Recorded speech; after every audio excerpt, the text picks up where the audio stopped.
नमस्ते। उपस्थित हो एक नया वीडियो लेकर। देखिए, अगर आप अकाउंट खुलवाते हैं तो नॉमिनी के बारे में आपने सुना ही होगा। तो आज मैं आपको नॉमिनी और उत्तराधिकारी के बीच में क्या अंतर है, आज उसी के बारे में बताने वाला हूँ। तो आइए चलते हैं सीधे वीडियो पर।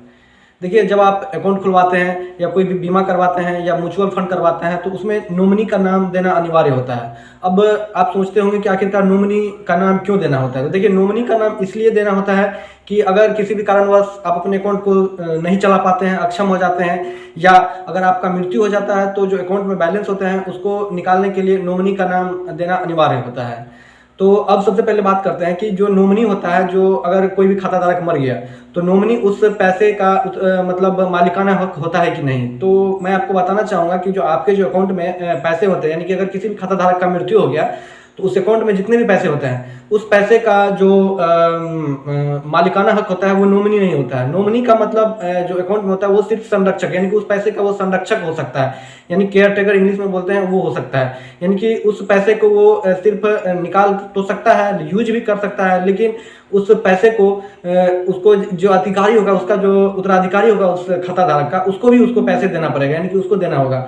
तो उत्तराधिकारी का मतलब यही होता है कि जो खाताधारक होते हैं उसके दो प्रकार के उत्तराधिकारी की सूची में थे। अगर खाताधारक विवाहित हैं तो उसका जो उत्तराधिकारी होगा वो पति पत्नी बच्चे माता पिता होंगे, लेकिन अगर खाताधारक अविवाहित हैं तो उसके जो उत्तराधिकारी होंगे वो माता पिता और भाई बहन होंगे।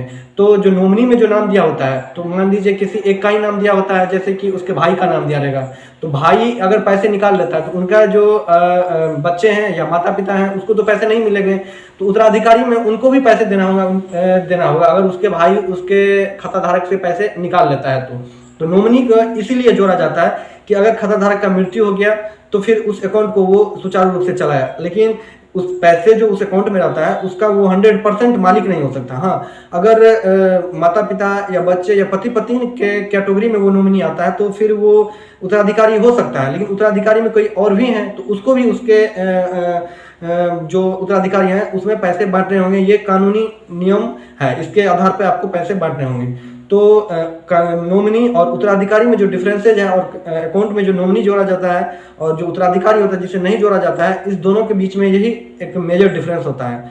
तो आशा करूंगा नॉमिनी और उत्तराधिकारी के बीच में आपको अंतर समझ में आया होगा। अगर ये वीडियो पसंद आया तो मेरे चैनल को सब्सक्राइब कीजिए, वीडियो को लाइक कीजिए और ज़्यादा से ज़्यादा शेयर करना ना भूलिए। धन्यवाद।